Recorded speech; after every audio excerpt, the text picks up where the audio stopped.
현재 긴박한 상황이 전개되고 있습니다. 미국의 억만장자들이 극비리의 한국으로 자신들의 자산을 이전하고 있는 현상입니다. 심지어 도널드 트럼프 대통령조차 여의도, 부산, 용산의 최고급 빌딩을 소유하고 있다는 사실을 인지하고 계셨습니까? 지난 한 해 동안에만 무려 10더 명에 달하는 미국 부호들이 조용히 한국행을 선택했습니다. 미국 정부조차 제대로 파악하지 못한 이 충격적인 부유층의 대탈출, 그 근본적인 이유는 과연 무엇일까요? 오늘 이 시간에 그 놀라운 진실을 상세히 공개하겠습니다. 안녕하십니까? 저는 맨해튼에서 15년 동안 최상위 부동산 중개를 전담해온 클라라 정입니다. 월스트리트 금융 중심지와 센트럴 파크 사이에 위치한 이 황금지대에서 억만장자들의 주거 솔루션을 제공하는 업무를 수행해 왔습니다. 그런데 올봄 제 경력에 있어서 가장 이례적인 사건이 발생했습니다. 정 매니저, 계약을 취소하겠습니다. 나 한국으로 갑니다. 전화기 너머로 들려온 이 한마디에 저는 귀를 의심할 수밖에 없었습니다. 헤지펀드 최고 경영자 CEO인 앤드류 김은 30억 달러 규모의 펜트하우스 계약 체결을 단 하루 앞두고 있었기 때문입니다. 5년이라는 긴 시간을 기다려 나온 매물이었으며 저의 중개 수수료만 해도 9천만 달러에 달했습니다. 앤드류, 무슨 말씀이십니까? 내일이 계약 날짜입니다. 서울에 집 계약을 마쳤어. 다음 달에 출국한다. 전화는 그대로 끊겼고 저는 멍하니 자리에 앉아 있을 수밖에 없었습니다. 30억 달러 펜트하우스를 포기하고 서울로 향한다니, 그것도 심지어 회사를 그만두고 말입니다. 그런데 이것은 단지 시작에 불과했습니다. 그날 오후 골드만삭스 임원인 제시카 민으로부터 전화가 걸려왔습니다. 클라라, 나도 한국으로 가. 어퍼 이스트 사이드 아파트 매각을 진행해줘. 무슨 말씀이십니까? 제시카, 당신마저도요? 응, 서울에 핀테크 회사를 설립했어. 여기 뉴욕에서는 불가능한 일이야. 단 하루 만에 2명, 그것도 저의 최우수 고객들이 동일하게 한국 이주를 선언한 것입니다. 처음에는 단순한 우연이라고 치부했습니다. 하지만 일주일 뒤 상황은 더욱 기묘하게 전개되었습니다. 모건 스탠리 상무 출신인 데이비드 오가 맨해튼 오버룩복층 아파트 매각을 의뢰했고, 구글 부사장 출신인 에밀리 리가 트라이베카 로프트를 처분했으며, 애플 수석 엔지니어인 마야 싱기 첼시 타운하우스를 급매했습니다. 일주일 사이에 총 5건의 거래가 발생했고, 이들은 모두 연봉 50만 달러 이상의 엘리트들이었으며 목적지는 한결같이 대한민국이었습니다. 저는 15년 경력 동안 이러한 집단적인 현상은 처음 목격했습니다. 과거 중국 부호들이 뉴욕 부동산을 대거 매입한 사례는 있었습니다. 러시아 올리가르히들이 맨해튼의 고급 주택 시장을 점령한 적도 있었죠. 하지만 미국 엘리트들이 스스로 집단적으로 뉴욕을 떠나는 것은 전례가 없는 일이었습니다. 저는 강한 호기심이 발동했습니다. 솔직히 말하자면 저는 이 상황에서 잠재적인 비즈니스 기회를 포착했습니다. 만약 이들이 한국에서 부동산을 물색하고 제가 그 중개를 맡는다면 수수료는 얼마나 될까? 저는 즉시 사무실로 돌아와 계산기를 두드렸습니다. 서울 강남 아파트의 평균 가격, 환율, 그리고 중개 수수료를 고려하여 수치가 산출되었습니다. 건당 최소 5만 달러. 만약 이 추세가 지속된다면 그때 또다시 전화벨이 울렸습니다. 발신자는 JP 모건 투자은행 부문 헤드인 마이클 장이었습니다. 클라라, 시간 있습니까? 상담을 좀 하고 싶은데. 물론이죠, 마이클. 새로운 주택을 찾고 계십니까? 아니, 그 반대입니다. 지금 집을 팔고 싶습니다. 또 한 명이었습니다. 이번에는 센트럴 파크 전망을 갖춘 15억 달러짜리 아파트였습니다. 설마 한국으로 가시는 것은 아니시겠죠? 잠시 침묵이 흘렀고 그가 되물었습니다. 어떻게 알았습니까? 빙고. 저는 확신했습니다. 이것은 단순한 우연의 일치가 아니라 거대한 시대적 트렌드의 서막이었습니다. 그리고 저는 이 중요한 흐름을 절대 놓치고 싶지 않았습니다. 그날 밤 저는 지난 한 달간의 거래 기록을 면밀히 분석했습니다. 놀랍게도 그동안 제가 간과했던 신호들이 드러나기 시작했습니다. 한국 내 미국인들의 부동산 문의 증가, 서울 관련 질문들의 폭주, 그리고 무엇보다 급매라는 단어의 빈도수가 높아지고 있었습니다. 새벽 3시, 저는 결심을 굳혔습니다. 직접 현장에 가서 확인해야겠다고. 도대체 서울에 무엇이 있기에 뉴욕 최고의 엘리트들이 모든 것을 포기하고 떠나는지 제 눈으로 확인해야겠다고 말입니다. 다음 날 아침 저는 인천행 비행기 티켓을 예매했습니다. 물론 비즈니스석이었습니다. 왜냐하면 저 역시 새로운 비즈니스 기회를 찾아 나서는 길이었기 때문입니다. 한국이라는 새로운 시장에서 기회를 포착하기 위해 공항으로 향하는 택시 안에서 문자가 도착했습니다. 헤지펀드 매니저인 윌리엄 박이었습니다. 클라라, 나도 한국 간다. 거기서 봅시다. 비행기 티켓을 예매한 바로 다음 날부터 저는 본격적인 리서치에 돌입했습니다. 도대체 왜 하필 한국인가? 제 사무실은 정보 수집을 위한 전쟁터가 되었습니다. 우선 월스트리트 내부 소식통들과 접촉했습니다. JP 모건에서 근무하는 대학 동기 루카스 최에게 전화를 걸었습니다. 루카스, 요즘 한국 관련해서 무슨 특이한 일 있어? 클라라? 갑자기 왜? 그냥 좀 이상한 일이 있어서. 우리 고객들이 계속 한국 간다고 하거든. 전화기 너머로 깊은 한숨 소리가 들려왔습니다. 너도 이제야 눈치챘구나. 사실 우리 회사도 비상이야. 지난달에만 고위급 인사 10명이 사표를 제출했어. 모두 한국의 핀테크 회사로 이직한대. 뭐? 10명이나? 그것도 보너스 지급 직전에 말이야. 미쳤지? 보너스를 포기하고 떠난다는 사실은 정말 충격적이었습니다. 월스트리트에서 보너스는 거의 종교적인 의미를 지니고 있었기 때문입니다. 도대체 한국 핀테크가 뭐길래 그래? K-파이낸스 테크놀로지, 줄여서 K-핀테크. 규제가 매우 적고 정부의 지원이 엄청나다고 해. 실리콘밸리보다 훨씬 빠르게 성장하고 있어. 다음은 실리콘밸리였습니다. 스탠퍼드 동문이자 구글 프로덕트 매니저인 소피아 곽과 통화했습니다. 소피아, 혹시 한국 테크 분야에 대해 아는 정보 있어? 한국? 아, 요즘 완전 핫하지. 우리 팀에서도 3명이나 서울로 떠났어. 정말 구글을 떠나서? 판교 테크노밸리라는 곳, 아시아의 실리콘밸리라고 불린대. 근데 더 재미있다고 하더라. 더 재미있다?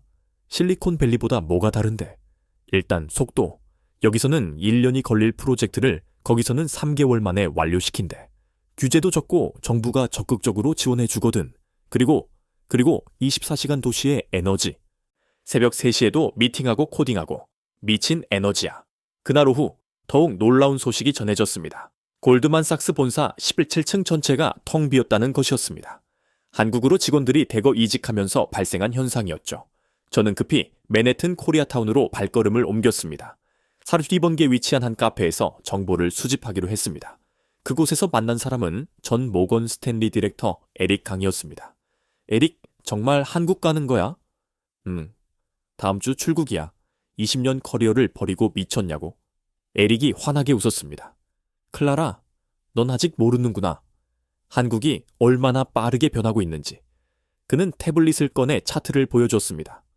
한국의 GDP 성장률, 스타트업 투자 규모, 유니콘 기업 증가율 등 믿기지 않는 수치들이었습니다. 봐, 작년 한국 핀테크 투자 규모가 100억 달러야. 인구 대비로 따지면 미국보다도 많아. 그래도 언어는요? 문화는요? 영어 잘 통합니다. 국제학교도 많고 오히려 아이들 교육 환경에는 더 유리해. 바로 그때 카페 문이 열리며 낯익은 얼굴들이 들어왔습니다. 블룸버그의 리즈 테일러, 시티은행의 토마스 벤슨, 그리고 심지어 저의 경쟁자인 부동산 에이전트 이사벨라 손까지. 클라라? 이사벨라? 당신도 여기에 왜? 서로 어색하게 웃었지만 우리는 모두 같은 생각을 하고 있음을 알고 있었습니다. 바로 한국 시장을 선점하려는 강한 욕심이었습니다. 그래서 언제가? 이사벨라가 물었습니다. 내일.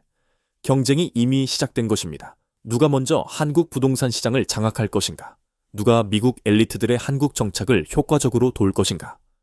그날 밤 집에 돌아와 짐을 꾸렸습니다. 노트북, 명함, 500장, 그리고 야망. 이것이 제가 가진 전부였습니다. 새벽 2시, 잠이 오지 않아 인스타그램을 켰습니다. 놀랍게도 피드가 온통 서울 사진들로 가득했습니다. 남산타워, 한강, 강남 스카이라인, 그리고 해시태그들. 라시칼 서울라이프, 라식설 K드림, 마시 뉴코리안 아메리칸. 댓글들을 읽어봤습니다. 뉴욕 떠난 지 3개월, 후회 없음, 서울 최고. 더 이상 맨해튼이 그립지 않아. 여기가 진짜 기회의 땅. 그중 한 댓글이 제 눈에 띄었습니다. 부동산 에이전트 급구, 영어 가능자, 연봉 협상 가능. 저는 즉시 다이렉트 메시지 DM를 보냈습니다. 곧바로 답장이 왔죠. 혹시 클라라 정이십니까? 제 이름을 아는 사람이었습니다. 전 애플 임원 라이언 전기였죠. 맞습니다. 내일 서울로 출국합니다. 완벽합니다. 공항에서 뵙겠습니다. 할 이야기가 많습니다. 운명이 저를 부르는 것 같았습니다. 아니, 거대한 돈이 저를 부르고 있는 것이겠죠. 한국이라는 새로운 시장에서 기다리는 어마어마한 기회가 14시간의 비행 끝에 인천국제공항에 도착했습니다. 비행기에서 내리자마자 느낀 첫인상은 와, 이게 공항이야? 였습니다. 유리와 철골로 이루어진 거대한 구조물, 자연광이 쏟아져 들어오는 천장, 그리고 놀라울 정도로 조용하고 깔끔한 분위기. 뉴욕의 JFK나 라과디아 공항과는 차원이 달랐습니다. 입국 심사대로 걸어가는 길, 옆에서 익숙한 목소리가 들렸습니다. 돌아보니 전 구글 부사장 헬렌 우였습니다. 실리콘밸리의 전설적인 인물이죠. 헬렌? 어떻게 여기에? 나도 방금 도착했어. 샌프란시스코에서 왔지. 구글은요? 그녀가 미소 지었습니다. 그만뒀어. 20년 만에 이제 내 회사를 설립할 거야. 서울에서. 입국 심사는 놀라울 정도로 신속했습니다. 5분도 채 걸리지 않았죠. 미국 공항에서는 상상조차 할 수 없는 속도였습니다. 수화물을 찾고 나오니 라이언 정기 저를 기다리고 있었습니다. 클라라, 환영합니다. 차량 준비해 두었습니다. 공항을 빠져나가는 길, 저는 또다시 충격을 받았습니다. 리무진 버스, 공항철도, 택시 등 모든 교통수단이 완벽하게 연결되어 있었습니다. 이게 다 실시간으로 연동되어 앱으로 모두 확인 가능합니다. 라이언이 설명했습니다. 차 안에서 그가 물었습니다. 한국은 처음이시죠? 네. 그런데 벌써부터 놀랐습니다. 이건 시작에 불과해요. 서울 도심을 보시면 더욱 놀라실 겁니다. 고속도로를 달리며 창밖을 바라봤습니다. 끝없이 이어지는 대규모 아파트 단지들, 그리고 멀리 보이는 도시의 스카이라인, 뉴욕과는 다른 종류의 웅장함이었습니다. 저 아파트들 가격이 얼마 정도 합니까? 강남 기준으로 30억에서 50억 원 정도입니다. 달러로 환산하면 250만에서 400만 정도죠. 뉴욕보다 현저히 저렴했습니다. 그런데 왜 다들 한국으로 오는 겁니까? 진짜 이유가 뭐예요? 라이언이 잠시 생각하더니 입을 열었습니다. 자유요, 자유. 자유라고요? 미국에서는 나이 40이 넘으면 끝이잖아요. 특히 첨단 기술 업계는 더 심하고요.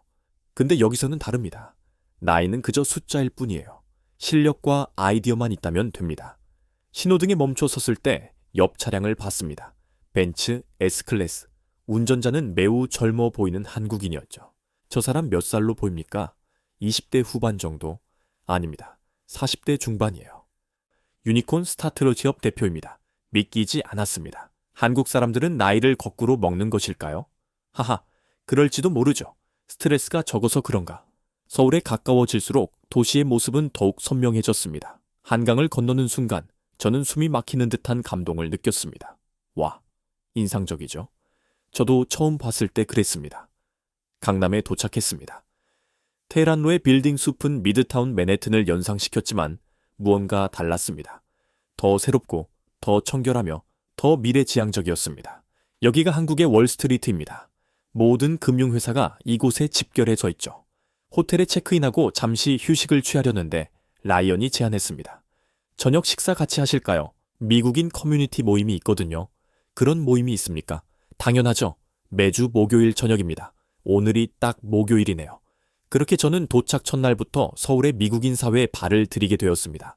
그리고 그곳에서 들은 이야기들은 실로 충격적이었습니다. 모임 장소는 강남의 한 프라이빗 클럽이었습니다. 들어가자마자 영어 대화 소리가 가득했죠. 그런데 분위기가 뉴욕의 네트워킹 파티와는 완전히 달랐습니다. 여기 사람들 표정 좀 보세요.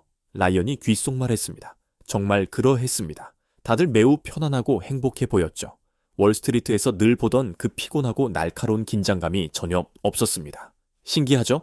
저도 3개월 만에 이렇게 변했습니다. 그때 한 여성이 다가왔습니다. 새로 오신 분인가요? 제시카 민이었습니다. 저의 고객이었던 제시카. 진짜 여기 계셨군요. 클라라, 결국 왔구나. 그녀의 변화는 놀라웠습니다. 뉴욕에서 항상 정장만 입던 그녀가 캐주얼한 복장에 편안한 미소를 짓고 있었습니다. 어떠세요? 후회는 안 하십니까? 후회? 농담하세요. 내 인생 최고의 결정이었어. 믿기 어려웠습니다. 골드만삭스 임원 자리를 포기한 것이 최고의 결정이라니. 하지만 그날 밤 더 많은 사람들을 만나면서 조금씩 이해하기 시작했습니다. 그들이 왜 모든 것을 버리고 이곳에 왔는지, 그리고 왜 다시 돌아가지 않는지. 다음날 아침 저는 테헤란로를 본격적으로 탐방하기 시작했습니다. 라이언이 가이드를 자처했죠. 여기가 한국 금융의 심장부입니다. 저 빌딩 보이시죠? 미래의 새 타워, 그 옆은 삼성증권, 그리고 쭉 늘어선 금융회사 빌딩들. 그런데 뭔가 달랐습니다. 월스트리트처럼 오래되고 위압적인 느낌이 아니라 현대적이고 개방적이었습니다.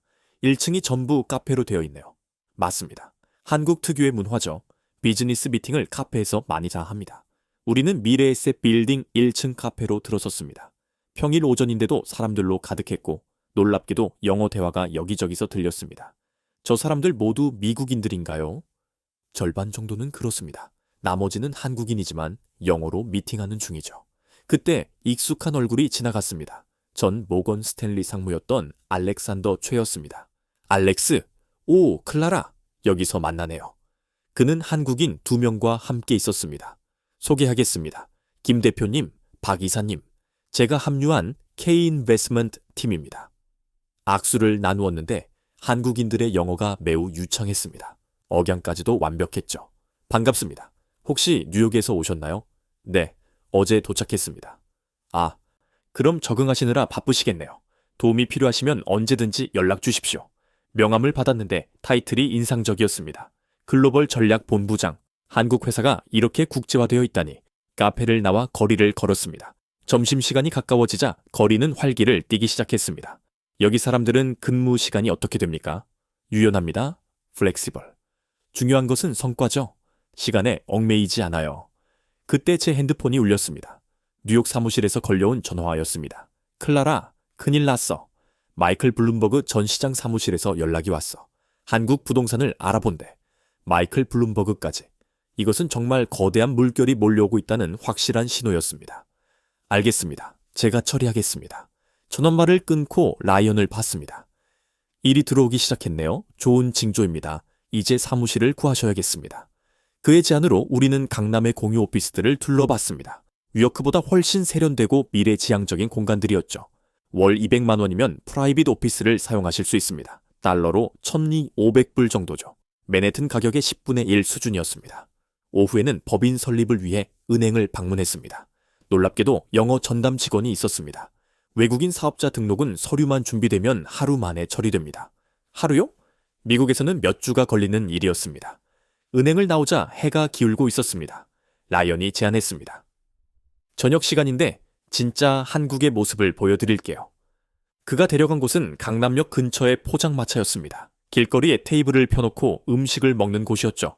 여기서 뭘 먹습니까? 무엇이든요. 하지만 분위기가 중요합니다. 정말 그러했습니다. 정장 차림의 직장인들이 격식 없이 편하게 앉아 소주를 마시고 있었습니다. 위계질서나 딱딱한 격식은 찾아볼 수 없었죠. 미국에서는 상상도 못할 풍경이었습니다. 네, 직장 상사와 이렇게 편하게. 그때 옆 테이블에서 영어가 들렸습니다. 한국인과 미국인이 섞여 있는 그룹이었죠. 저 사람들도 금융권 사람들입니까? 아닙니다. 저기는 스타트업 관계자들이에요. 판교에서 온 것 같네요. 대화를 엿들으니 인공지능 관련 내용이었고 그 수준이 상당히 높았습니다. 한국 스타트업 수준이 이 정도입니까?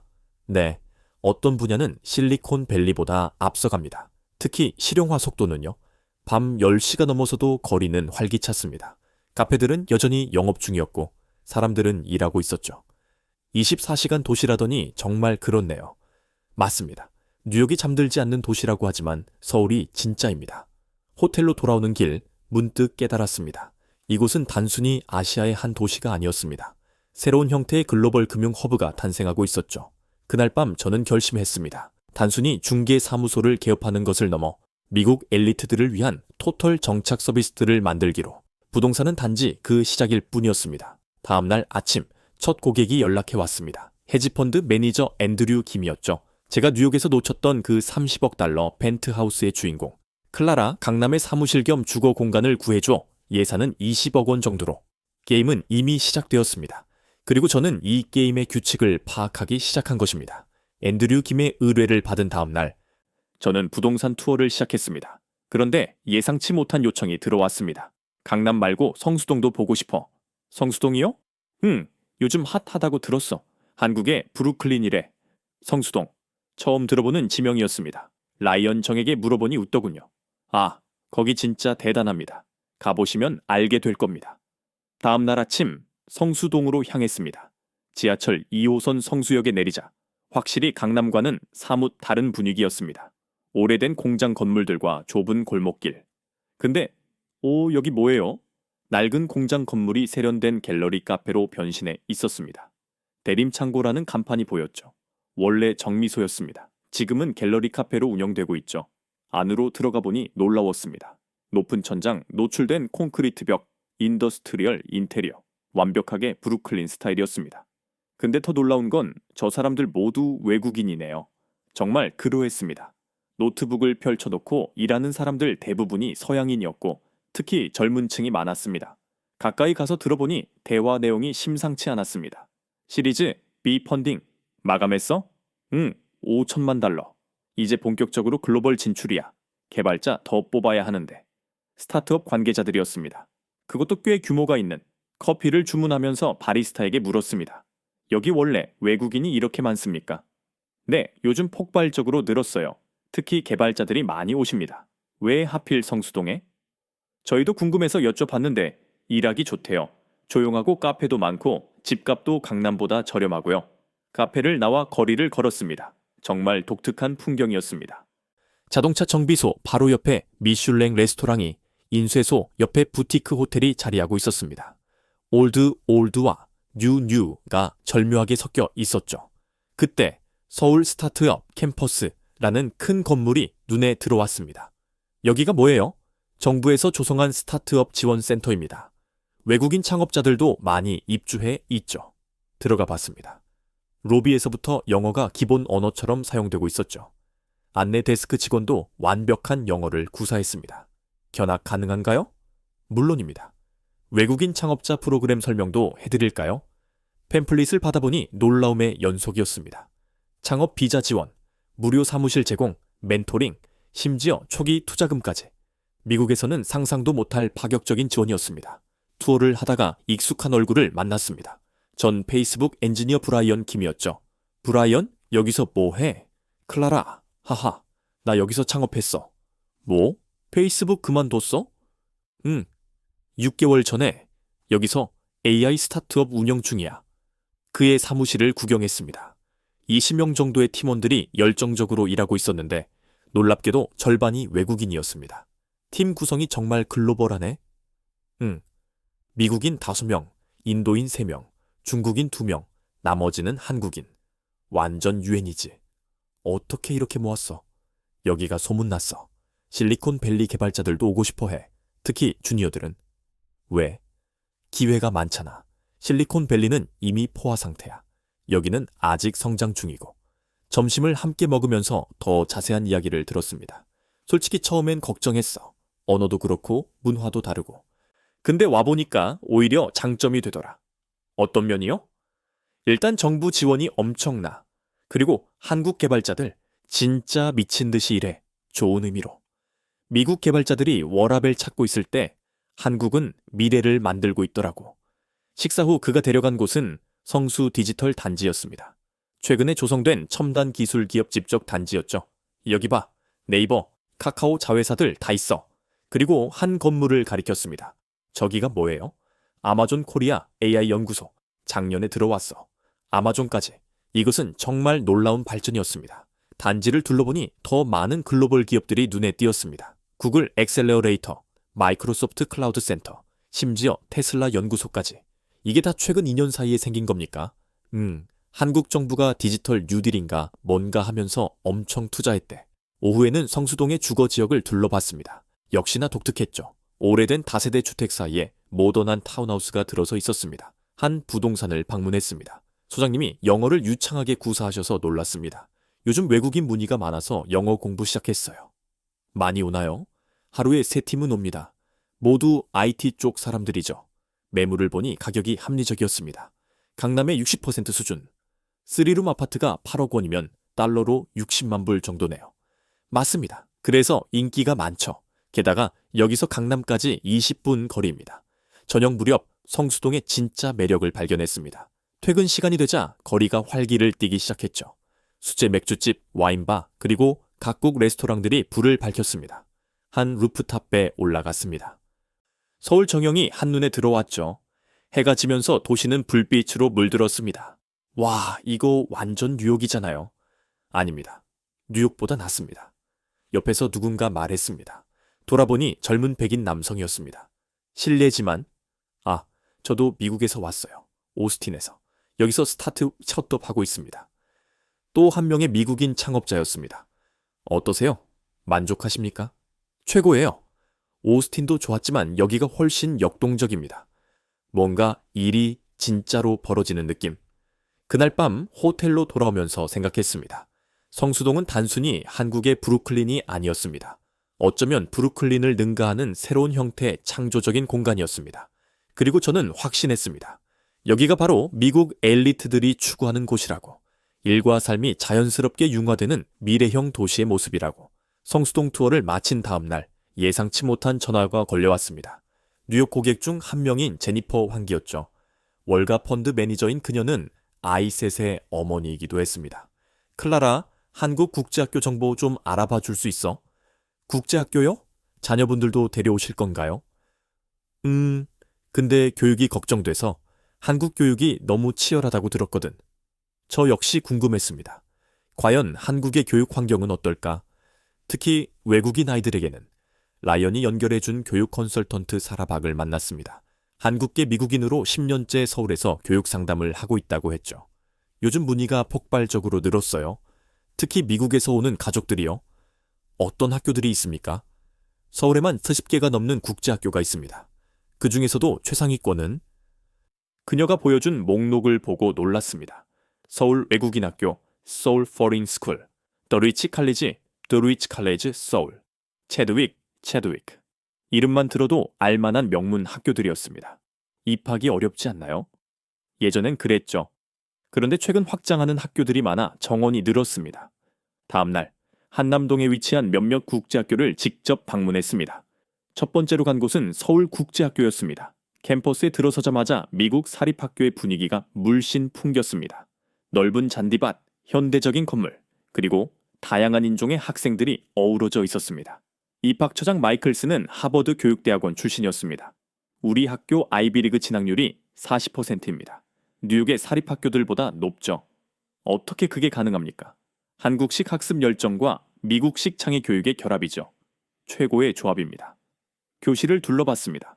한 반에 5명 정도의 소규모 수업, 모든 수업은 당연히 영어로 진행되고 있었습니다. 그런데 한국어도 가르칩니까? 필수입니다. 주 5시간. 우리 졸업생들은 완벽한 이중언어 구사자가 되죠.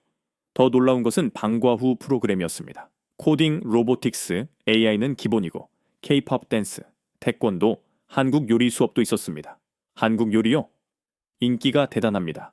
김장 담그기부터 시작해서 전통 요리까지. 학비를 물어봤습니다. 연간 3만 달러에서 3만 5천 달러 정도. 뉴욕 사립학교의 절반 수준이었습니다. 점심시간 카페테리아를 구경했습니다. 메뉴가 인상적이었죠. 서양식, 한식, 일식, 중식이 모두 준비되어 있었습니다. 한 테이블에 앉아있던 학생들과 대화를 나눴습니다. 여기 학교 어때? 최고예요. 뉴욕보다 훨씬 좋아요. 백인 남학생이 대답했습니다. 뭐가 좋니? 스트레스가 적어요. 경쟁은 있지만 서로 돕는 분위기예요. 옆에 있던 한국계 여학생이 덧붙였습니다. 그리고 기회가 많아요. 인턴십도 쉽게 구할 수 있고요. 오후에는 또 다른 학교인 더 리치 칼리지 서울을 방문했습니다. 영국계 학교답게 교복을 입은 학생들이 인상적이었습니다. 여기서 만난 학부모 중에는 낯익은 얼굴이 있었습니다. 전 구글 임원 에밀리 리였죠. 에밀리, 아이들도 데려왔군요. 응, 꽤 됐지. 적응은 잘해. 너무 잘해서 문제야. 돌아가기 싫대. 그녀의 아들을 만나봤습니다. 케빈이라는 이름의 16세 소년이었죠. 한국 학교 어때? 최고예요. 친구들도 좋고 선생님들도 쿨하고. 공부는 어렵지 않아. 오히려 재미있어요. 프로젝트 위주라서 실용적이고. 그가 보여준 포트폴리오를 보고 놀랐습니다. 앱 개발, 단편 영화 제작, 환경 캠페인 기획. 수준이 대학생 이상이었습니다. 이걸 다 학교에서 한 거야? 네. 리소스가 엄청나요. 원하는 건 다 지원해줘요. 학교를 나오면서 사라박이 말했습니다. 이것이 바로 한국 국제학교의 비밀입니다. 동양과 서양의 장점만을 모았죠. 근데 한국 대학은 어떻습니까? 외국인 학생들이 입학하기 어렵지 않나요? 오히려 환영합니다. 서울대, 연세대, 고려대 모두 글로벌 캠퍼스를 운영하거든요. 영어로만 수업하는 과정도 많고요. 그날 저녁 한남동의 한 레스토랑에서 국제학교 학부모 모임이 열렸습니다. 30명 정도가 모였는데 절반 이상이 최근 1년 내에 이주한 가족들이었습니다. 우리 아이가 뉴욕에서는 중위권이었는데 여기 와서 상위권이 됐어요. 한 어머니가 말했습니다. 환경이 달라서 그런가 봐요. 스트레스가 적으니까 오히려 더 잘하더라고요. 다른 아버지가 덧붙였습니다. 그리고 미래 준비가 확실합니다. AI 코딩은 기본이고 중국어까지 배우니까요. 맞아요. 우리 애는 벌써 3개 국어를 합니다. 영어, 한국어, 중국어. 대화를 들으면서 깨달았습니다. 이 부모들은 단순히 좋은 대학에 보내려는 것이 아니었습니다.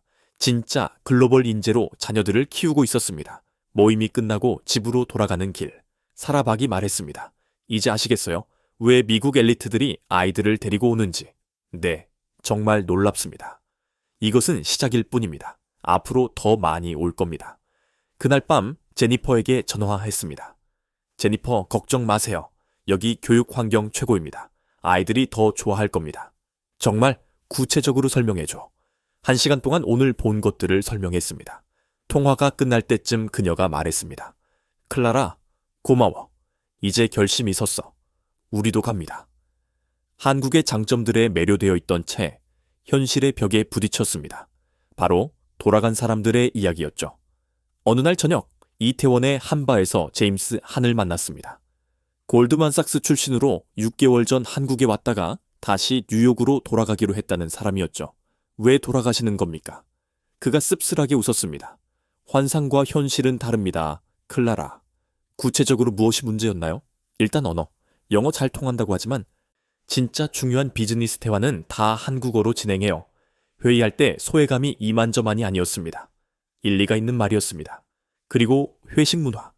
강요는 안 하지만 참석하지 않은 말 하면 은근히 따돌림 당하는 느낌.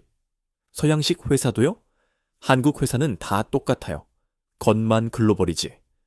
그의 아내 이야기는 더 심각했습니다. 와이프가 완전히 우울증에 걸렸어요.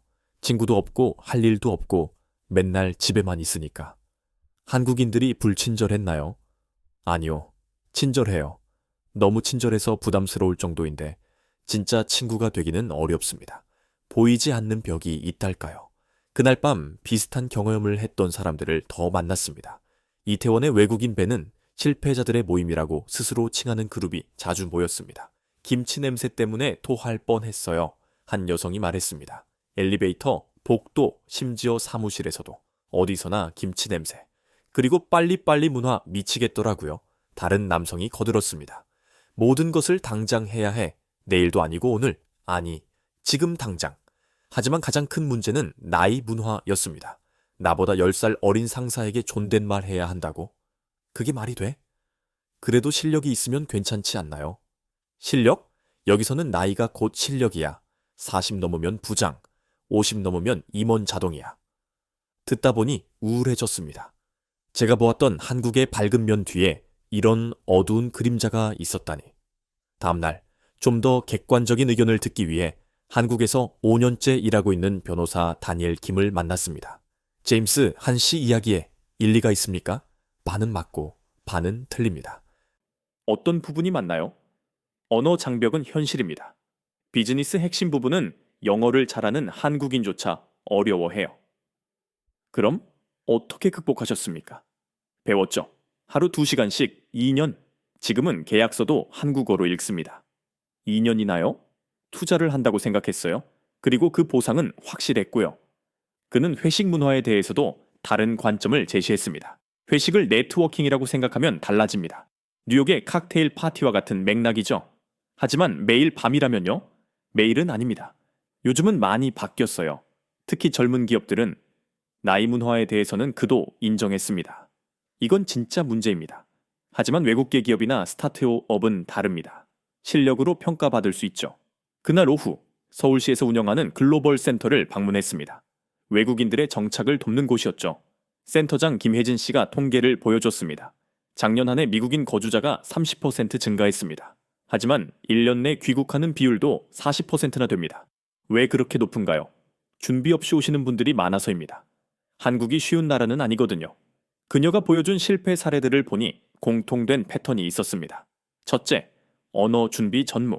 둘째, 문화 이해 부족. 셋째, 비현실적인 기대. 특히 한국 드라마만 보고 오신 분들은 100% 실망합니다. 어떻게 해야 성공할 수 있을까요? 마음을 열고 배우려는 자세가 중요합니다. 한국을 미국의 아시아 지사 정도로 생각하면 안 됩니다. 센터를 나오면서 많은 생각이 들었습니다. 지금까지 저는 한국의 장점만을 보았던 것이죠. 하지만 모든 곳에는 빛과 그림자가 있는 법. 그날 저녁 라이언과 저녁 식사를 하며 이 문제를 논의했습니다. 솔직히 좀 불안해졌어요. 제가 사람들을 잘못된 길로 인도하는 건 아닐까요? 클라라, 모든 이주는 도전입니다. 중요한 건 정직한 정보를 제공하는 거죠. 라이언의 말이 맞았습니다. 그래서 저는 양면을 다 보여줍니다. 장점도 단점도. 그리고 선택은 본인 몫이죠. 실패한 사람들도 필요합니다. 그들 덕분에 나머지가 더 철저히 준비하거든요. 그의 말에 위안을 받았지만 동시에 책임감도 느꼈습니다. 제가 하는 일이 단순한 부동산 중개가 아니라는 것을 깨달았죠. 다음 날부터 저는 컨설팅 방식을 변경했습니다. 무조건 장점만 언급하는 것이 아니라 현실적인 어려움도 함께 설명하기 시작했습니다. 첫 번째 고객은 텍사스에서 온 엔지니어 커플이었습니다. 한국 생활 쉽지 않습니다. 특히 처음 6개월은 지옥일 수도 있어요. 어떤 면에서요? 언어, 음식, 문화, 모든 것이 다릅니다. 심지어 화장실 사용법도. 그래도 오라는 건가요? 말라는 건가요? 준비하고 오시면 천국이 될 수 있습니다. 준비 없이 오시면 지옥이고요. 그들의 표정이 진지해졌습니다. 어떤 준비가 필요합니까? 첫째, 기본 한국어는 필수입니다. 인사말이라도. 둘째, 한국 문화에 대한 공부. 특히 직장 문화. 셋째, 최소 1년은 버틸 각오. 1년이요? 네, 6개월은 적응기, 그 다음 6개월은 정착기입니다. 그 후부터 진짜 한국 생활이 시작되죠. 이렇게 현실적인 조언을 하니 오히려 신뢰가 쌓였습니다. 겁을 먹고 포기하는 사람도 있었지만 더 단단히 준비해서 오는 사람들이 늘어났습니다. 그리고 저는 깨달았습니다. 한국은 분명 기회의 땅이 맞지만 공짜로 주어지는 기회는 없다는 것을. 어느 날 아침 긴급한 전화가 왔습니다. 뉴욕의 헤지펀드 매니저 에이든 박이었습니다. 클라라, 큰일 났어. 아버지가 암 진단을 받으셨어. 오, 이런. 어떤 암인가요? 췌장암 3기. 미국에서 수술 견적이 50만 달러야. 보험도 절반밖에 안 돼. 50만 달러. 한화로 6억이 넘는 금액이었습니다.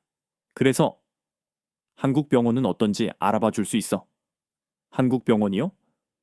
응, 삼성병원이 좋다고 들었거든. 솔직히 의외였습니다. 의료 관광 정도는 알고 있었지만 암 수술을 위해 한국을 찾는다니.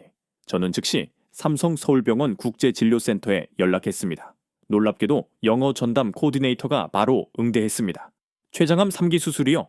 견적 보내드릴게요. 환자 정보를 좀 주시겠어요? 2시간 후 이메일이 왔습니다. 견적서를 보고 눈을 의심했습니다. 총 비용 5만 달러. 미국의 10분의 1 수준이었습니다. 이게 맞습니까? 오타 아닌가요? 다시 전화했더니 확실하다고 했습니다. 한국 의료 수가가 미국과 다릅니다. 품질은 동일하고요. 에이든에게 바로 연락했습니다. 5만 달러래. 믿기지 않지? 뭐, 그게 가능해? 삼성병원이 세계 10위권 병원이야. 시설은 메이오 클리닉 급이고. 일주일 후 에이든 가족과 함께 삼성병원을 방문했습니다. 공항에서 병원까지 의료관광 전용 차량이 마중 나와 있었습니다. 병원에 도착해서 또 한 번 놀랐습니다. 호텔 같은 로비, 미술관 같은 복도, 그리고 놀라울 정도로 조용한 분위기. 여기가 병원 맞아? 에이든의 아버지가 물었습니다. 국제진료센터는 더욱 인상적이었습니다. 전담 통역사, 코디네이터, 심지어 할랄 코셔 식당까지 준비되어 있었죠. 담당 교수를 만났습니다. 놀랍게도 존스 홉킨스 출신이었습니다. 안녕하세요. 저는 김수찬 교수입니다. 제가 수술을 담당할 예정입니다. 완벽한 영어로 30분간 상세한 설명을 들었습니다. 수술 계획, 성공률, 회복 과정까지.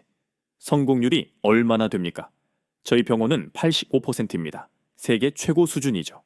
더 놀라운 것은 검사 속도였습니다. 미국에서는 2주가 걸릴 검사를 이틀 만에 모두 끝냈습니다. 어떻게 이렇게 빠릅니까? 원스톱 시스템이에요. 모든 검사를 한 건물에서 하루에 다 할 수 있죠. 수술은 일주일 후로 잡혔습니다. 미국에서는 2개월 대기가 기본인데 수술 당일 저도 함께 병원에 갔습니다. 대기실은 호텔 라운지처럼 편안했고 가족들이 쉴 수 있는 공간이 충분했습니다. 8시간의 수술이 끝나고 김 교수가 나왔습니다. 성공적이었습니다. 암을 완전히 제거했고 전이도 없었어요. 에이든이 울먹이며 교수의 손을 잡았습니다. 교수님, 정말 감사합니다. 회복실도 인상적이었습니다. 1인실은 기본이고 간병인 침대도 있었습니다. 심지어 환자 가족을 위한 샤워실까지. 미국 병원보다 훨씬 좋네요. 에이든의 어머니가 감탄했습니다. 더 놀라운 건 간호사들의 케어였습니다. 2시간마다 상태 체크, 영어로 자세한 설명, 그리고 따뜻한 미소. 미국 간호사들은 비즈니스적인데 여기는 정말 케어링입니다. 2주 만에 에이든의 아버지는 걸을 수 있었습니다. 미국에서는 한 달이 기본이라고 나타냈는데 비결이 뭐예요? 김 교수에게 물었더니 웃으며 답했습니다. 한국식 재활이죠. 빨리 움직이게 하는 것이 회복의 지름길입니다. 퇴원하는 날 총 비용을 정산했습니다. 예상대로 52,000달러. 추가 비용은 거의 없었습니다. 이게 어떻게 가능하죠? 병원 직원이 설명했습니다. 한국은 의료가 공공재 개념입니다. 이익보다는 치료가 목적이죠. 에이든 가족은 2주 더 서울에 머물며 통원 치료를 받았습니다. 그 사이 저는 그들에게 서울을 안내했죠. 한국 의료 시스템 정말 대단해요. 에이든이 말했습니다. 아버지 수술비로 아낀 돈으로 서울에 집을 살까 생각 중이에요. 진짜요? 네. 앞으로도 치료받으러 와야 하니까. 그리고 솔직히 여기가 미국보다 나은 것 같아요. 병원 근처를 걸으며 에이든이 말했습니다. 알아요? 여기 의대생들이 미국보다 더 우수하대요. 왜요? 경쟁이 치열해서 최상위 1%만 의대에 가거든요. 삼성병원 옆에는 또 다른 대형 병원들이 즐비했습니다. 서울 아산병원, 서울 성모병원. 이 지역이 메디컬 클러스터입니다. 세계 최고 수준의 병원들이 모여있죠. 그래서 의료 관광객이 많군요. 네, 작년에만 50만 명이 왔대요. 미국인도 5만 명이나. 그날 저녁 에이든이 저를 불렀습니다. 클라라, 진지하게 한국 이주를 고려하고 있어. 도와줄 수 있어? 물론이죠. 뭐부터 시작할까요? 일단 집부터. 병원 근처로. 그렇게 또 한 명의 미국인이 한국에 정착하기로 결정했습니다. 이번에는 건강 때문에. 그리고 저는 깨달았죠. 한국의 매력은 단순히 비즈니스나 교육만이 아니라는 것을. 에이든 가족을 도운 후 또 다른 흥미로운 제안이 들어왔습니다. 실리콘밸리의 AI 스타트업 전체가 한국으로 이주하고 싶다는 것이었죠. 팀 전체가 옮긴다고요? 화상통화 너머로 CEO 케빈 킴이 고개를 끄덕였습니다. 팀명 전체? 제주도에 관심 있어? 제주도요? 서울이 아니고? 서울도 좋지만 우리는 다른 것을 찾고 있어. 일과 삶의 완벽한 균형.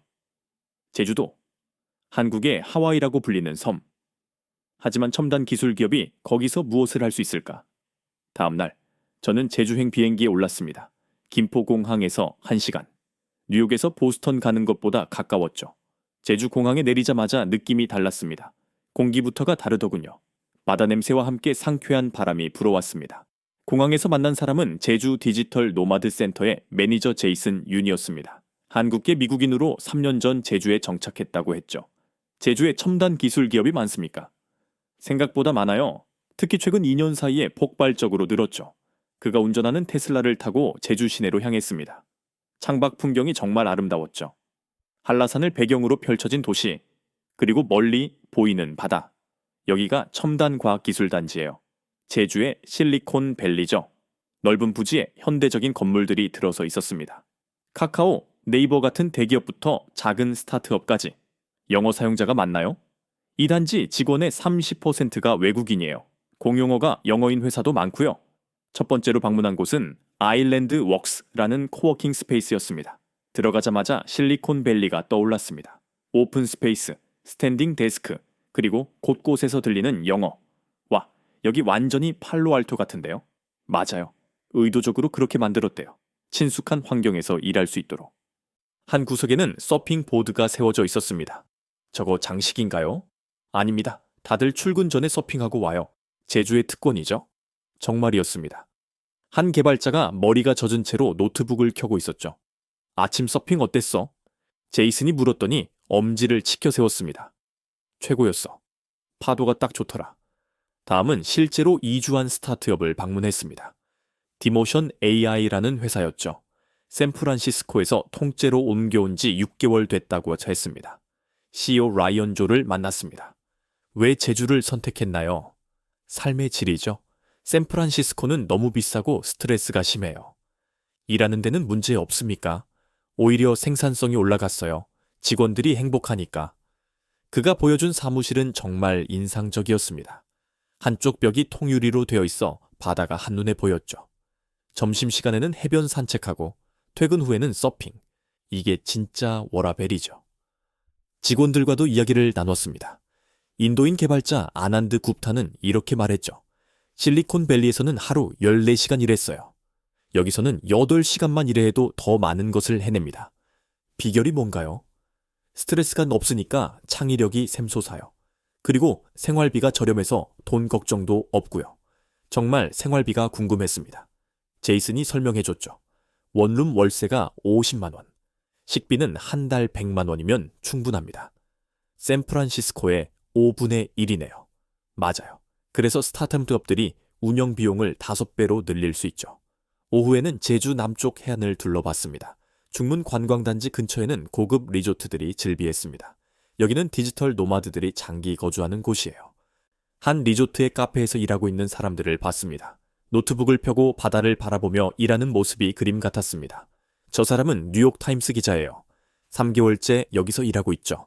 원격 근무가 가능하니까. 네, 미국 회사들도 이제는 장소에 구애받지 않습니다. 그때 흥미로운 그룹을 만났습니다. 제주 디지털 노마드 미섭이라는 모임이었죠. 매주 수요일 저녁에 모인다고 했습니다. 몇 명이나 참여합니까? 보통 50명에서 100명. 국적도 다양해요. 그날 저녁 모임에 참석했습니다. 정말 국제적이었습니다. 미국, 영국, 독일, 일본, 싱가포르 등 한 독일인 개발자가 발표를 했습니다. 제주에서 1년은 내 인생 최고의 결정이었다. 그의 이야기가 인상적이었습니다. 베를린에서 번아웃으로 고생하다가 제주에 와서 완전히 회복했다고. 아침엔 요가, 낮엔 코딩, 저녁엔 서핑. 이게 진짜 삶이지. 모임 후 뒤풀이 자리에서 더 많은 이야기를 들었습니다. 제주의 가장 큰 장점은 무엇인가요? 여러 사람에게 물었더니 대답이 다양했습니다. 자연과 기술의 완벽한 조화, 느린 삶과 빠른 인터넷, 글로벌하면서도 로컬한 분위기. 그중 가장 인상적인 대답은 이것이었습니다. 여기선 실패해도 괜찮아. 다시 시작하면 되니까. 다음날 제주도청의 디지털 노마드 유치 담당관을 만났습니다. 제주도의 목표가 무엇입니까? 세계 최고의 워케이션 섬이 되는 거죠. 발리나 리스본을 넘어서는. 가능할까요? 이미 시작됐습니다. 작년에만 장기 체류 외국인이 5,000명 늘었죠. 그들이 준비한 인센티브를 보고 놀랐습니다.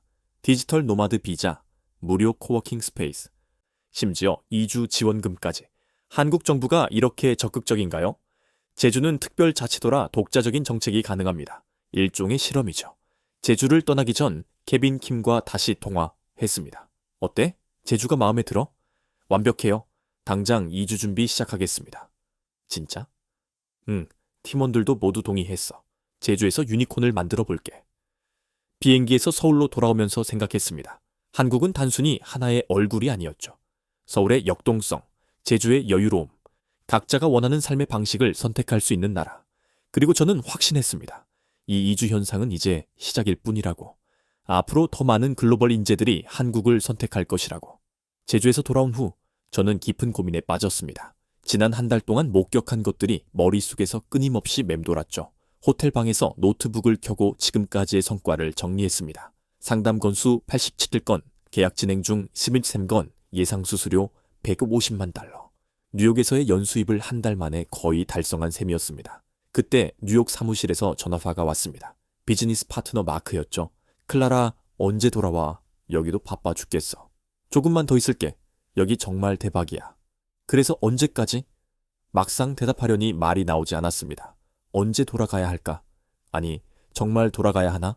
일단 다음 달까지는 있을 것 같아. 전화를 끊고 창밖을 바라봤습니다. 한강이 보이는 서울의 야경. 뉴욕과는 다른 종류의 고요한 아름다움이었죠. 문득 궁금해졌습니다. 나는 정말 뉴욕에서 행복했나? 15년간 쉼없이 달려왔습니다. 새벽 6시 출근, 밤 11시 퇴근, 주말도 없이 일했죠.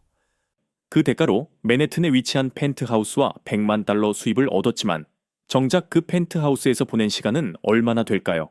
그 돈으로 샀던 행복은 얼마나 오래 지속되었을까요? 다음날 한강 공원을 산책했습니다. 평일 오후인데도 사람들로 가득했습니다. 자전거를 타는 사람들, 피크닉을 즐기는 가족들, 조깅하는 직장인들, 벤치에 앉아 있는데 옆에 누군가 앉았습니다. 제시카 민, 저의 첫 고객이었죠. 클라라, 여기서 만나네. 제시카, 요즘 어떠세요? 최고야. 오늘 첫 투자 유치에 성공했어. 200만 달러. 축하합니다. 골드만삭스 때보다 나은가요? 그녀가 잠시 생각하더니 웃었습니다. 돈은 적게 벌어. 하지만 삶은 더 풍요로워. 무슨 뜻입니까? 지금 평일 오후 3시잖아. 뉴욕이었다면 회의실에 갇혀 있었겠지. 근데 난 지금 한강에서 햇빛을 즐기고 있어. 그녀의 말이 가슴에 와 닿았습니다. 그리고 내 회사야. 내가 만들어가는 미래. 골드만삭스에서는 그저 부품이었지. 집으로 돌아오는 길에 부동산에 들렀습니다. 그동안 고객들에게만 집을 소개했지 정작 저를 위한 집은 보지 않았거든요. 본인이 거주하실 집을 찾으신다고요? 부동산 중개인이 놀라워했습니다. 네, 장기 거주할 수 있는 곳으로요. 아, 그럼 이 동네가 좋을 겁니다. 외국인들이 많이 살거든요. 한남동의 한 아파트를 봤습니다. 한강 뷰가 압도적인 곳이었죠. 가격은 뉴욕제 아파트의 3분의 1 수준. 여기서 10분이면 강남 가고 20분이면 성수동 갑니다. 위치가 정말 좋죠. 집을 둘러보면서 상상했습니다. 여기서 사는 날을. 아침에 한강 조깅하고 동네 카페에서 일하고 저녁엔 친구들과 맛집을 탐방하는. 그날 밤 심각하게 고민했습니다. 진짜 이주를 할 것인가? 장점은 명확했습니다. 낮은 생활비, 높은 삶의 질, 무한한 비즈니스 기회. 하지만 단점도 있었죠. 언어 장벽, 문화 차이. 무엇보다 뉴욕에서 쌓아 올린 모든 것을 뒤로하고 떠나는 것에 대한 두려움. 고민하다 라이언 정에게 전화했습니다. 고민되는 게 있어요. 뭔데요? 저도 이주를 생각하고 있어요. 오, 드디어. 근데 무서워요. 뉴욕의 모든 것을 포기하는 게. 라이언이 잠시 침묵하더니 말했습니다. 클라라, 질문 하나 할게요. 뉴욕에서 마지막으로 진짜 행복했던 때가 언제예요? 생각해봤습니다. 언제였지? 작년 크리스마스? 아니다. 그때도 이랬지. 재작년 여름 휴가? 그것도 3일 뿐이었고. 잘 모르겠어요. 그게 답입니다. 저는 서울에 온 뒤로는 매일이요. 매일 새롭고 즐거워요. 그럼 됐잖아요. 그의 말이 맞았습니다. 하지만 여전히 결정은 쉽지 않았죠. 다음 날 뜻밖의 연락을 받았습니다. 뉴욕타임스 부동산 섹션 기자였습니다. 정 매니저님, 인터뷰 요청드립니다. 미국 엘리트들의 한국 이주 현상에 대해서요. 저요? 네. 당신이 이 트렌드의 중심에 있다고 들었습니다. 인터뷰를 하면서 제 이야기를 객관적으로 되돌아볼 수 있었습니다. 어떻게 시작됐는지, 무엇을 목격했는지, 왜 사람들이 떠나는지. 그래서 정 매니저님도 이주하실 계획이신가요? 기자의 마지막 질문이었습니다. 글쎄요. 잠시 망설이다가 불현듯 깨달았습니다. 이미 마음은 정해져 있었다는 것을. 네, 할 겁니다. 말하고 나니 속이 시원했습니다. 드디어 결정을 내렸구나. 이유가 뭔가요? 돈을 쫓아왔지만 삶을 발견했으니까요. 결심을 굳힌 후 일사천리로 진행되었습니다. 뉴욕 사무실 정리, 서울 법인 설립, 그리고 드디어 강남에 정 앤 어소시에이츠 서울을 개업했습니다. 오픈 첫날 화환이 줄을 이었습니다. 그동안 제가 도왔던 고객들이 보낸 축하 화환들이었죠. 클라라 대표님, 축하합니다. 직원으로 채용한 사라 박이 밝게 인사했습니다. 한국계 미국인으로 부동산과 교육 컨설팅 경험이 풍부한 인재였죠. 사라, 오늘 일정이 어떻게 돼요? 오전 10시, 블룸버그 통신 인터뷰, 11시 첫 고객 미팅, 오후 2시 네트워킹, 런치입니다. 빡빡한 일정이었지만 기분은 좋았습니다. 뉴욕과 달리 의미 있는 일들이었으니까요. 첫 고객은 텍사스에서 온 석유회사 임원 가족이었습니다. 한국은 처음이신가요? 네. 솔직히 걱정이 많아요. 아이들이 셋이거든요. 걱정 마세요. 제가 A부터 Z까지 모두 도와드리겠습니다. 이제 저는 단순한 부동산 에이전트가 아니었습니다. 토털 라이프 컨설턴트였죠. 집 구하기부터 학교 입학, 은행 계좌 개설, 심지어 동네 맛집까지. 와, 이런 서비스는 미국에도 없었어요. 고객이 감탄했습니다. 한국 정착이 쉽지 않거든요. 제가 직접 겪어봐서 압니다. 첫 달 실적은 기대 이상이었습니다. 상담 100건, 계약 30건. 혼자서는 감당이 안 되어 직원을 더 채용했습니다. 두 번째 직원은 놀랍게도 전 경쟁자 이사벨라 송이었습니다. 클라라, 나도 끼워줘. 뉴욕 접었어. 진짜요? 왜요? 너 보고 깨달았어. 미래는 여기에 있다고. 팀이 늘어나면서 서비스도 확대했습니다. 부동산뿐만 아니라 비자 컨설팅, 세무 상담, 자녀 교육 컨설팅까지. 특히 소프트 랜딩 패키지가 큰 인기를 끌었습니다. 한국 도착 전부터 모든 것을 준비해주는 서비스였죠. 집 계약, 가구 세팅, 인터넷 설치, 학교 입학 준비까지. 도착하시면 바로 생활 가능합니다. 어느 날 특별한 고객이 찾아왔습니다. 실리콘밸리의 전설적인 벤처 투자자 피터 김이었죠. 한국에 펀드를 만들려고 해. 도와줄 수 있어? 물론이죠. 어떤 도움이 필요하신가요? 사무실, 직원 채용, 법인 설립, 모든 것. 대형 프로젝트였습니다. 하지만 이제 저희는 준비가 되어 있었습니다. 2주 안에 모든 것을 세팅해 드리겠습니다. 2주? 미국에서는 2개월 걸릴 일인데. 여기는 한국이니까요. 불가능은 없습니다. 정말 2주 만에 모든 것을 완료했습니다. 테헤란로 최고층 사무실, 10명의 직원 채용, 법인 설립 완료. 피터 김이 감탄했습니다. 클라라, 당신이야말로 진짜 커넥터야. 미국과 한국을 잇는. 그의 말이 맞았습니다. 저는 단순히 집을 파는 사람이 아니라 두 문화를 연결하는 다리 역할을 하고 있었죠. 3개월 후 뉴욕타임스에 더 코리안 드림 특집 기사가 실렸습니다. 제 인터뷰가 크게 실렸죠. 전직 맨해튼 부동산 여왕, 서울에서 새 왕국 건설. 기사가 나간 후 문의가 폭발했습니다. 하루에 200통의 이메일, 50통의 전화. 혼자 시작한 회사가 10명 규모로 성장했죠. 특히 인상적인 고객이 있었습니다. 은퇴한 구글 초기 멤버 윌리엄 전기였죠. 30년간 일만 했어. 이제 진짜 삶을 살고 싶어. 어떤 삶을 원하세요? 아침엔 등산, 낮엔 카페에서 책 읽고, 저녁엔 친구들과 소주 한 잔.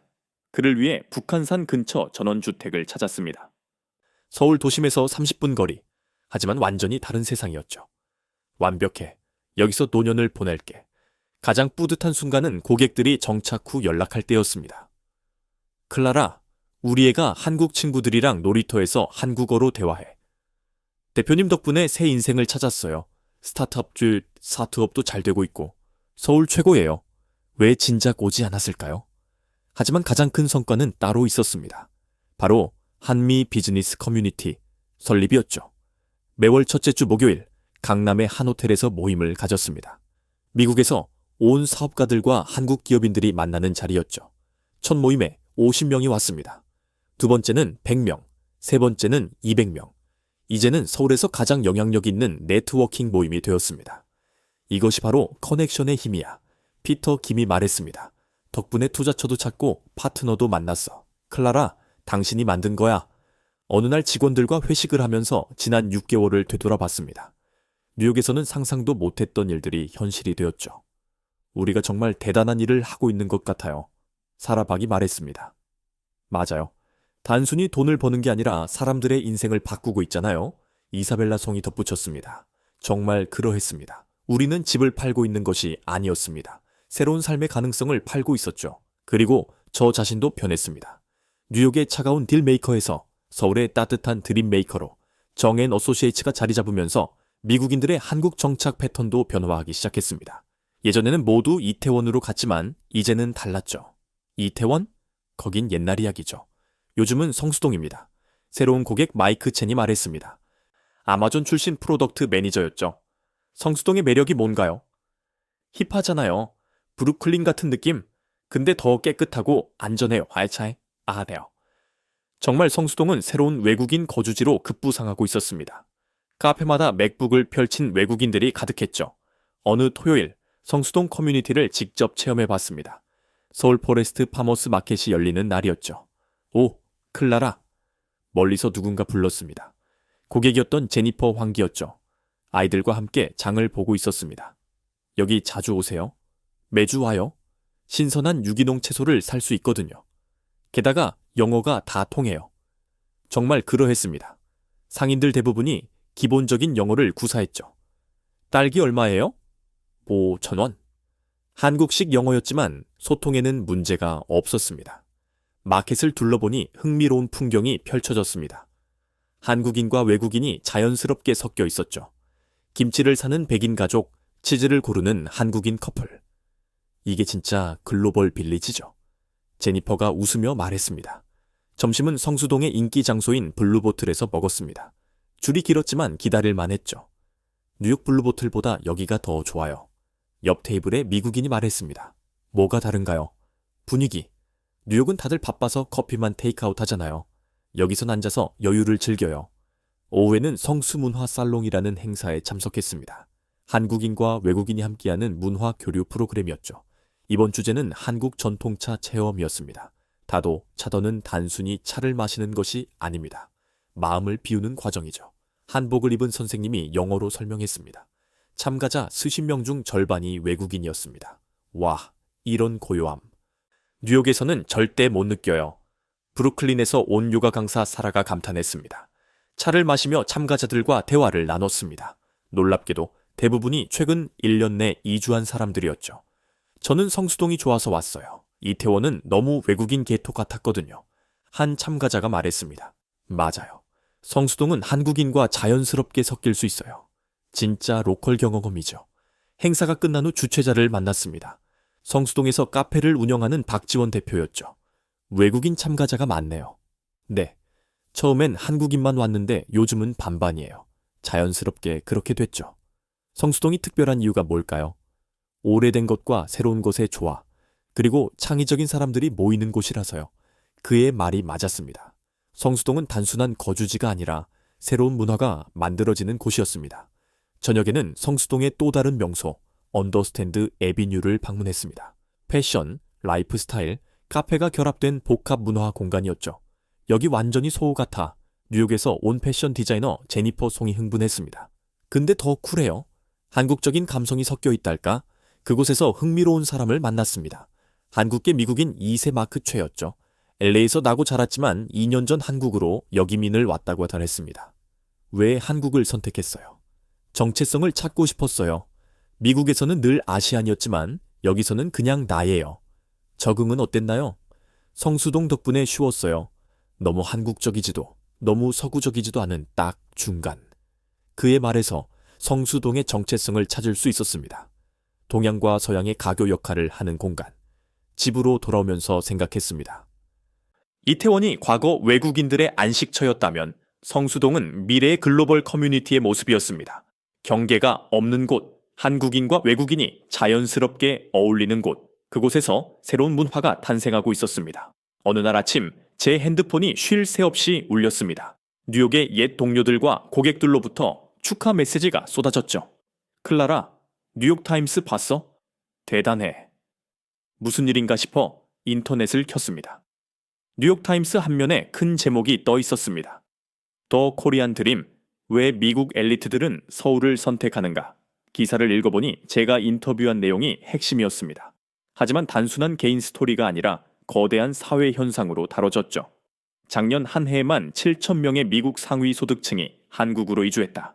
이는 전년 대비 300% 증가한 수치다. 통계가 충격적이었습니다. 제가 체감한 것보다 훨씬 큰 규모였죠. 기사는 이 현상의 원인을 여러 각도에서 분석했습니다. 경제적 요인, 문화적 매력, 그리고 삶의 질이라는 키워드.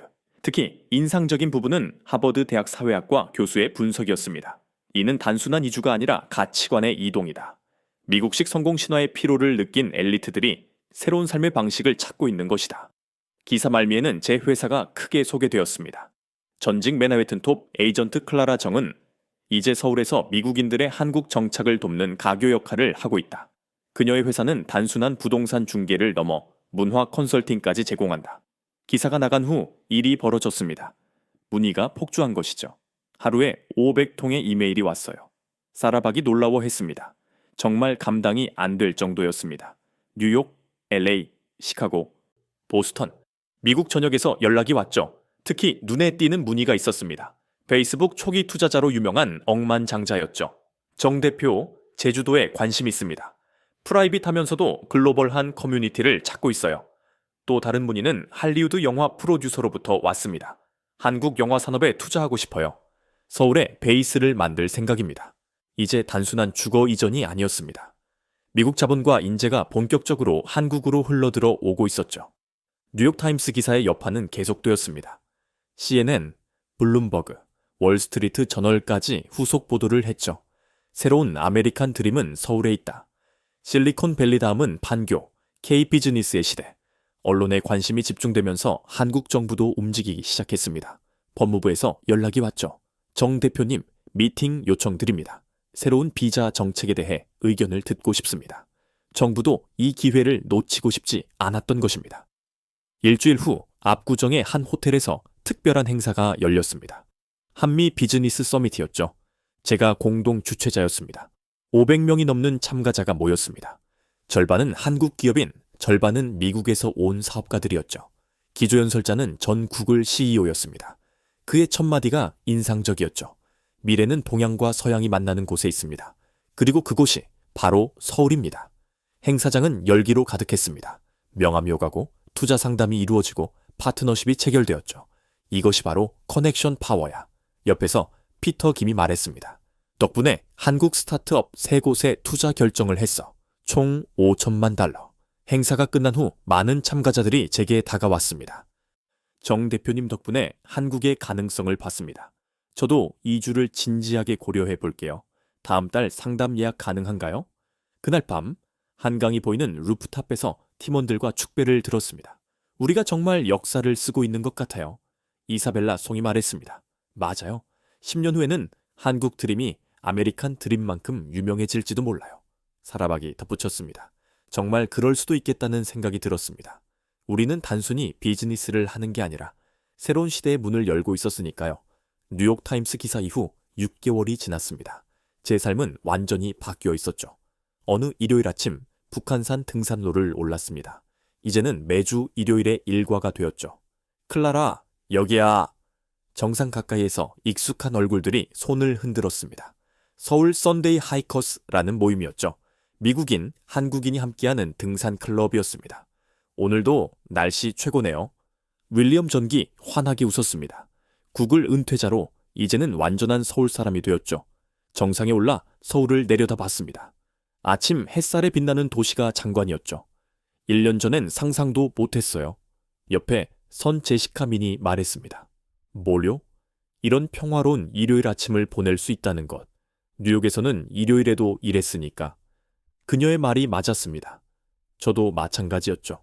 뉴욕에서의 성공은 늘 더 많은 일, 더 많은 돈을 의미했습니다. 하산하면서 지난 1년을 되돌아봤습니다. 회사는 이제 30명 규모로 성장했고 서울뿐 아니라 부산, 제주에도 지사를 열었죠. 하지만 숫자보다 중요한 것은 따로 있었습니다. 바로 사람들의 변화였죠. 클라라, 고마워요. 당신 덕분에 제 인생을 찾았어요. 한국에 보낸 메시지였습니다. 뉴욕에서 번아웃으로 고생하다 한국에 와서 완전히 회복했다는 사람이었죠. 월요일 아침 사무실에 출근했습니다. 예전 같으면 스트레스로 가득한 시간이었겠지만 이제는 달랐죠. 좋은 아침이에요, 대표님. 직원들이 밝게 인사했습니다. 그들의 표정에서 진정한 만족감을 볼 수 있었죠. 오전 미팅은 특별한 프로젝트에 관한 것이었습니다. 글로벌 빌리지 프로젝트라는 이름의 새로운 주거 단지 개발이었죠. 콘셉트는 이렇습니다. 한국인과 외국인이 자연스럽게 어울려 사는 커뮤니티, 건축가가 설명했습니다. 커뮤니티 센터, 언어 교환 프로그램, 문화 행사, 진정한 글로벌 빌리지를 만드는 거죠. 듣다 보니 가슴이 뛰었습니다. 이것이 바로 제가 꿈꾸던 미래의 모습이었으니까요. 점심은 광화문의 한 한정식 레스토랑에서 했습니다. 뉴욕 시절 멘토였던 바바라리가 한국을 방문한 것이었죠. 클라라, 정말 놀라워. 당신이 완전히 달라졌어. 어떤 면에서요? 표정이 살아있어. 뉴욕에서는 늘 긴장해 있었는데. 그녀의 말에 웃음이 나왔습니다. 맞아요. 이제야 진짜 살아있다는 걸 느껴요. 그래서 나도 진지하게 고민 중이야. 은퇴하고 한국으로 올까 하고. 정말요? 바바라 당신이? 그녀는 맨해튼 부동산계의 전설이었습니다. 40년 경력의 대가였죠. 너 보니까 용기가 생겨. 돈보다 중요한 게 있다는 걸 깨달았거든. 식사를 마치고 경복궁을 산책했습니다. 단풍이 절정이었습니다. 이런 여유를 언제 가져봤나 싶어 바바라가 감탄했습니다.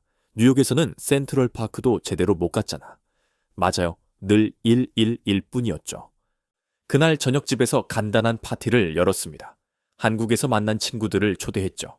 미국인, 한국인, 그리고 다양한 국적의 사람들이 모였습니다. 건배, 우리의 새로운 삶을 위하여. 다 같이 잔을 들었습니다. 막걸리, 와인, 맥주가 섞여 있었지만 상관없었죠. 파티 중에 흥미로운 대화가 오갔습니다. 있잖아, 난 한국 와서 처음으로 일과 삶의 의미를 생각하게 됐어. 라이언 정이 말했습니다. 어떤 의미? 일은 삶을 위한 수단이지 삶 그 자체가 아니라는 것. 한국 사람들한테 배운 거야. 아이러니하네. 한국이 일 중독 사회라고 들었는데 그것도 바뀌고 있어. 특히 젊은 세대는 달라. 정말 그러했습니다. 제가 만난 한국의 젊은이들은 일과 삶의 균형을 중요하게 생각했죠. 파티가 끝난 후 혼자 한강을 걸었습니다. 불빛이 반짝이는 강물을 보며 많은 생각이 들었죠. 1년 전 저는 돈을 쫓아 한국에 왔습니다. 그런데 지금은 완전히 다른 것을 얻었죠. 바로 진정한 삶이라는 것을. 뉴욕에서의 연봉은 한국보다 많았습니다. 하지만 행복하지 않았죠. 늘 더 많은 것을 원했고 만족할 줄 몰랐습니다. 한국에서는 달랐습니다. 돈은 충분했고 시간은 풍부했으며 관계는 따뜻했죠. 진짜 성공이란 뭘까? 스스로에게 물었습니다. 답은 이미 알고 있었죠. 진짜 성공은 은행 잔고가 아니라 마음의 평화였습니다. 높은 지위가 아니라 의미 있는 관계였고 큰 집이 아니라 따뜻한 공동체였습니다. 핸드폰이 울렸습니다. 뉴욕의 옛 동료였죠. 클라라, 나도 결심했어. 다음 달에 서울 간다. 정말? 뭐가 결정적이었어? 너의 얼굴. 화상 통화할 때마다 점점 밝아지더라. 그게 증거잖아. 전화를 끊고 미소 지었습니다. 또 한 명이 새로운 삶을 찾으러 오는구나. 그리고 저는 여기서 그들을 맞이할 준비가 되어 있었습니다. 단순한 에이전트가 아니라 새로운 삶의 안내자로서. 1년 전 저는 돈을 쫓아 한국에 왔습니다. 하지만 지금은 매일 아침 한강을 바라보며 출근합니다. 뉴욕에서는 느낄 수 없었던 진정한 삶의 리듬을 찾았죠. 여러분도 궁금하지 않으신가요? 왜 세계 최고의 엘리트들이 모든 것을 버리고 한국을 선택하는지. 그 답은 직접 와보시면 알 수 있습니다. 한국은 이제 단순한 K-POP의 나라가 아닙니다. 전 세계 인재들이 모여드는 기회의 땅, 그리고 진정한 삶을 찾을 수 있는 곳입니다. 클라라 정의 이야기 어떠셨나요? 연봉 100만 달러를 포기하고 서울을 택한 맨해튼 부동산 전문가. 그녀가 발견한 진실은 명쾌했습니다. 돈을 쫓아왔지만 삶을 발견했다. 지금도 매일 수백 명의 미국 엘리트들이 한국행 비행기에 오르고 있습니다. 그들이 찾는 것은 더 큰 연봉이 아닙니다. 바로 더 큰 삶입니다.